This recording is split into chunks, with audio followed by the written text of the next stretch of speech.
আমাদের অনন্য স্টোরি সকল প্রকার পার্ট গল্প দেখতে আমাদের চ্যানেলটি সাবস্ক্রাইব করে পাশে থাকা বেল আইকনটিতে ক্লিক করে অল নোটিফিকেশন অন করে দিন। আরে ভাই সত্যি তোকে অসাধারণ লাগছে, আমি তো ক্রাশ খেয়েছি। ধুর, অধরা এখন কিন্তু বেশি বলছিস। তখনই আমার সিঁড়ির দিকে তাকিয়ে চোখ আটকে গেল, কারণ মামা আপু একটা আকাশি রঙের শাড়ি ও তার সাথে ম্যাচিং করে সব পরে নিচে নামছিল। তার উপর চোখে গাঢ় কাজল, যাতে তাকে অনেক সুন্দর লাগছিল। আমার চোখ সরাতে ইচ্ছা করছিল না, কিন্তু তারা অপমানের কথা মনে করে চোখ সরিয়ে নিলাম। এরপর আপু নিচে নেমে আমার দিকে একবার তাকিয়ে ভাবিদের কাছে চলে গেল। আরে দেখ মা, ওকে কত সুন্দর লাগছে। আমাদের দেবর তো চোখই সরাতে পারবে না। হয়েছে, থামো। তোমার দেবর তো আমার দিকে তাকাচ্ছেই না। তাকাবে কি করে, যা করেছিস আগে ওর সাথে। ভাবি, আমি অনেক ভুল করেছি আগে। তোমরা আমাকে ভুল শোধরাতে সাহায্য করো প্লিজ। দেখছিস না কত মেয়ে তাকিয়ে আছে। না, ওকে একা ছাড়া যাবে না, ওর সাথে সাথে থাকতে হবে। এদিকে তখনই আমার কাছে একটা মেয়ে আসলো, যেটা দূর থেকে মামা আপু দেখলো। হাই, কে আপনি? আমি তোমার বাবার বন্ধু সাহেবের মেয়ে নিশাত। আর তুমি তো আতিক, তাই না? আমি আতিক। এটা দেখে মামা আপু তো রেগে আগুন। সে আমার দিকে হাঁটা ধরলো। তোমাকে দেখতে অনেক সুন্দর লাগছে। ধন্যবাদ, আপনাকে সুন্দর লাগছে। মেয়েটা দেখতে খারাপ না, তবে মামা আপু ওর থেকে বেশি সুন্দর। আচ্ছা, তোমার নাম্বারটা পেতে পারি? তখনই মামা আপু আসলো। ওই ছেমড়ি, তুই ওর নাম্বার দিয়ে কি করবি? আমি তো অবাক। তার রাগ দেখে মনে হচ্ছে চোখ দিয়ে আগুন বের হবে। আপু, আপনি এভাবে কথা বলছেন কেন? তুই ওর নাম্বার চাইলি কেন? আপু, ভদ্রভাবে কথা বলুন। আমি ওর কাছে নাম্বার চাইলে আপনার কি? তোর ভদ্রতার গুষ্টি পিন্ডি করি, তোকে যেন আর আতিকের ধারে কাছে না দেখি। এবার মামা আপুর রাগ দেখে নিশাত ভয় পেয়ে চলে গেল। তারপর, তুই আজকে আমার সাথে আমার হাত ধরে থাকবি সারাক্ষণ। এই বলে আমার হাত ধরে টানতে টানতে নিয়ে গেল মামা। আপনি হাত ছাড়ুন প্লিজ, আমি আপনার সাথে যাব না। ওই, তুই চুপ থাক। আমার সাথে হাঁটবি, না হলে এখন ফোন থেকে সিগারেট খাওয়া পিকটা এখনই সবাইকে দেখাবো। তারপর আমি ভয় পেয়ে গেলাম, কারণ ছবিটা দেখালে আমার হাড্ডি একটাও ঠিক জায়গায় থাকবে না। তুই একটু এখানে দাঁড়া, আমি এখনই আসছি। যদি দেখি কোনো মেয়ের সাথে কথা বলছিস তাহলে তোর খবর আছে। তারপর সে গেল তার বান্ধবী নীলিমাকে এগিয়ে আনতে। হঠাৎ মামা আপুর সামনে একটা ছেলে আসলো। এই যে শুনছেন? আমাকে বলছেন? আপনাকে বলছি। বলুন, কি বলবেন?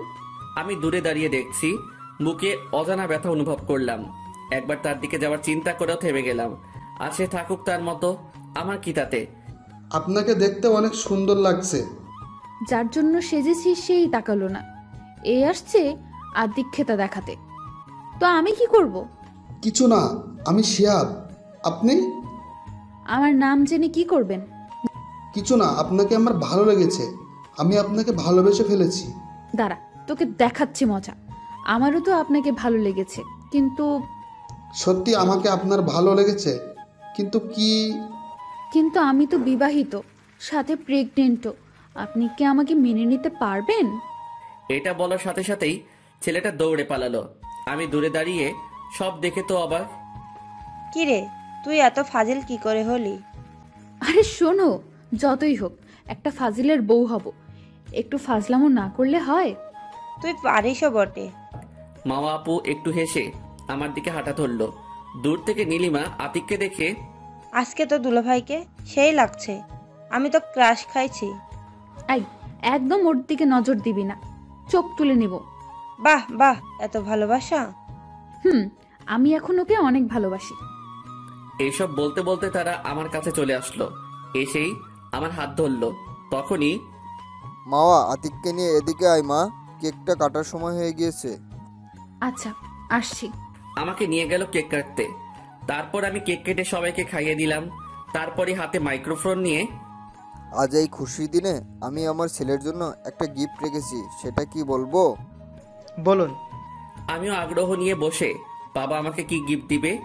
তখনই বাবা বলল, আমি আমার ছোট ছেলের বিয়ে ঠিক করেছি। 3 দিন পরে ওর বিয়ে, তাও আমার ভাইয়ের মেয়ে মাওয়ার সাথে। এটা শুনে আমার মাথা গরম হয়ে গেল। আমাকে এখনই বাবা মায়ের সাথে কথা বলতে হবে। তারপর আমি তাদের কাছে গেলাম। মা আমাকে না জানিয়ে তোমরা আমার বিয়ে ঠিক করেছো কেন? আমি এই বিয়ে করতে পারবো না। কেন পারবি না? আমরা সবাই জানি তুই মামাকে পছন্দ করিস, আর মামা নিজেও তোকে পছন্দ করে, তাহলে সমস্যা কি? সমস্যা নেই কোনো, আমি বিয়ে করব না। তোর এই বিয়ে করতেই হবে, আমি এটা একটু আগে সবাইকে জানিয়েছি। তোমরা এভাবে আমাকে জোর করলে আমি এই বাড়ি ছেড়ে চলে যাব। কি বলবি তুই? ঠিক আছে, তাহলে তুই যদি এই বিয়ে না করিস তাহলে আমার মরা মুখ দেখবি। মা প্লিজ এভাবে বলো না। ঠিক আছে মা, তোমরা যখন আমায় জোর করে বিয়ে দিচ্ছ দাও, পরে বুঝবে ছেলের কষ্ট। আমি যা করছি এতে আমার ছেলের কষ্ট হবে না, বরং সুখে থাকবে। আমি কিছু না বলে রুমে চলে গেলাম। তারপরের দিন সকালে উঠে কিছু না খেয়ে কলেজে গেলাম।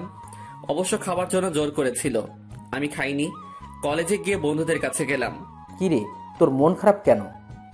তোরা তো জানিসই কালকে কি হয়েছিল। আরে ওই বিষয় নিয়ে মন খারাপ করিস না। আপু মনে হয় তোকে মন থেকে ভালোবাসে। একটু কষ্ট দিয়ে মেনে নে, তারপর আপু থেকে ভাবি বানিয়ে দে আমাদের। তুই মজা করছিস এখন?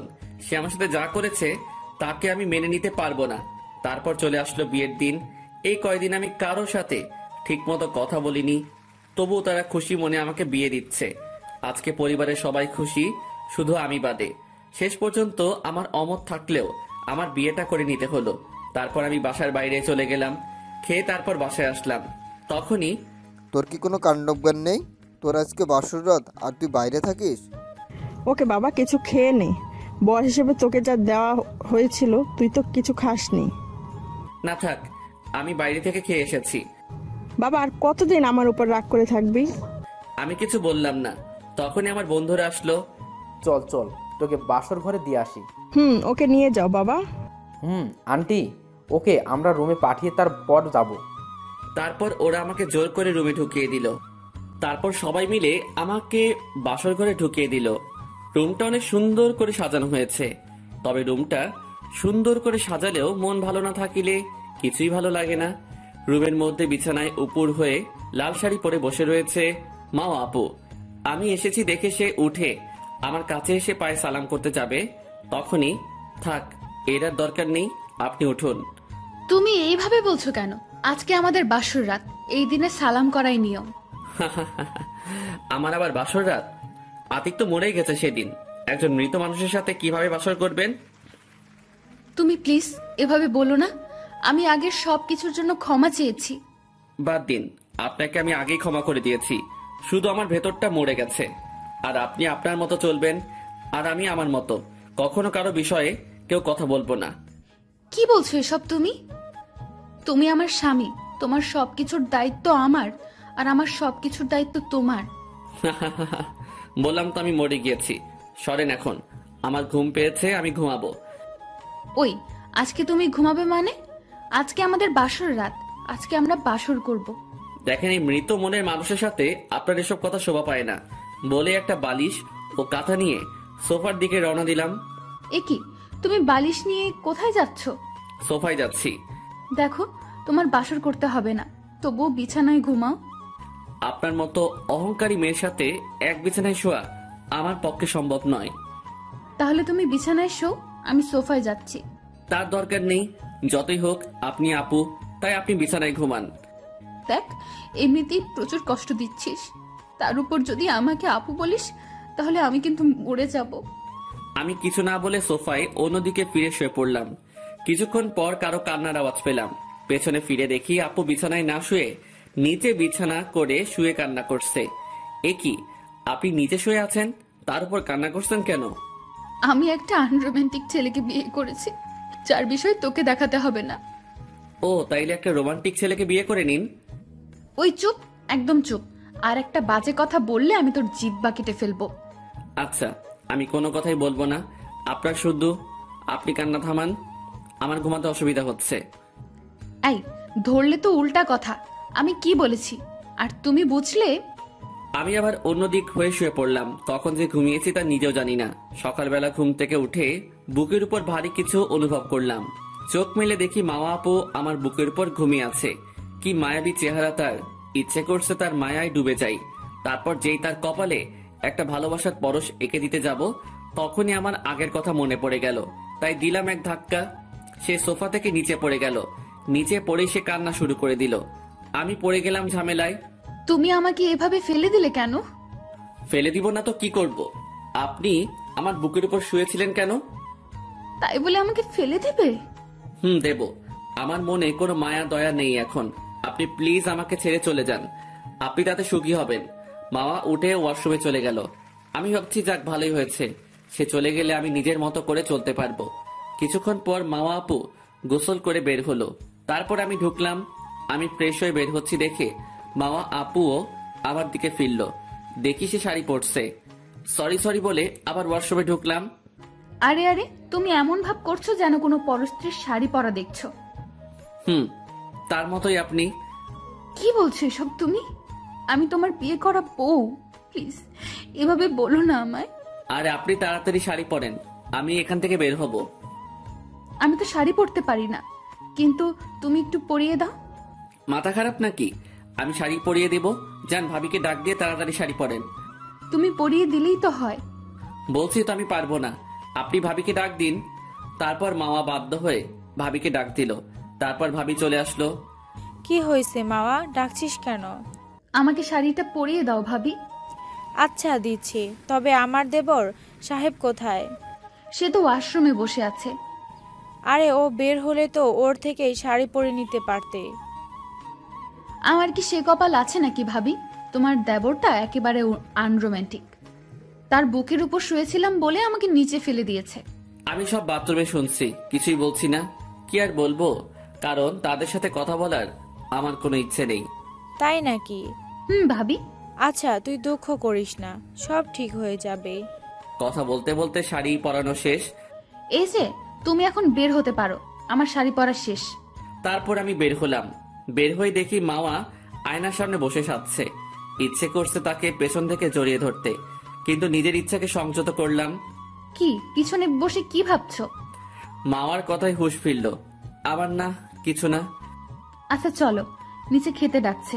চলে নিচে যাই। তারপর দুজনে নিচে নামলাম। আয় তোরা খেতে আয়। মামা আপু টেবিলের দিকে হাঁটা শুরু করলো, কিন্তু আমি যাচ্ছি দরজার দিকে।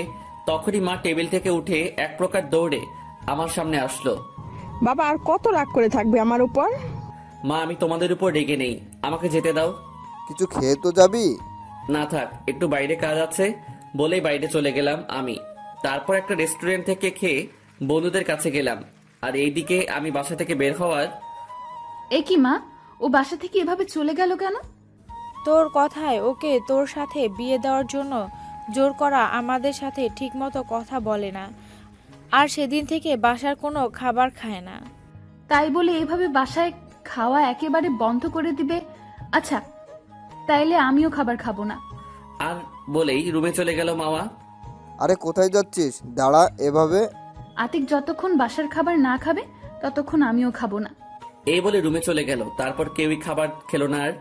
আর অন্যদিকে আমি বন্ধুদের সাথে আড্ডা দিয়ে দুপুরের দিকে বাসায় আসলাম। তারপরই আমি বন্ধুদের সাথে আড্ডা দিতে গেলাম। কিরে, কালই বিয়ে করলি আর আজই বাসা থেকে বের হলি? তো কি করব? কি করব মানে? বউয়ের সাথে একটু রোমান্টিকতা করবি? তুই থামবি? ওই একদম ধমক দিবি না আমাকে। সরি আপু, আপনার পায়ে পড়ি, প্লিজ তবু ফালতু কথা বাদ দিন। ওই ও কি কোনো ফালতু কথা বলছে? যেটা করা উচিত সেটাই বলছে। ভাই তোরা ভালো করে জানিস আমি তাকে সহ্য করতে পারি না। ভাই দেখ, আমার মনে হয় মামা আপু এখন তোকে সত্যিই ভালোবাসে। ভাই তোরা থামবি নাকি আমি চলে যাব? তোকে আমাদের যা বলার ছিল বললাম, বিষয়টা ভেবে দেখিস। এইভাবে আড্ডা দিতে দিতে দুপুর হয়ে গেল। তারপর বাসার দিকে রওনা দিলাম। বাসায় পৌঁছাতেই দেখি সবাই সোফায় বসে আছে। আমি তাদের দেখে কিছু না বলে রুমের দিকে হাঁটতে যাব, তখনই কি পেয়েছিস কি তুই বল? আজ তোর জন্য আমরা সবাই না খেয়ে বসে আছি। আমি কি বলেছি কাউকে না খেয়ে থাকতে? তোর তো ভালো লাগে আমাদের কষ্ট দিতে। ওইদিকে তোর মা তোর জন্য না খেয়ে দরজা আটকে রেখেছে। তখনই মা আর মামা আপুও সেখানে আসলো। মনে হয় আমি এসেছি তা শুনতে পেয়ে ঘর থেকে বের হয়েছে। কি হয়েছে মা, তুমি খাবার খাওনি কেন? তাতে তোর কি? আমি তোর কে যে আমি না খেলে তোর কিছু হবে? পরবর্তী পার্ট পেতে কমেন্টে জানান। আপনারা গল্প পড়ছেন কিন্তু লাইক কমেন্ট কেন করছেন না? এটা কিন্তু খারাপ অভ্যাস, পরিবর্তন করবেন। মনে কেউ কষ্ট নিয়েন না। ধন্যবাদ সবাইকে।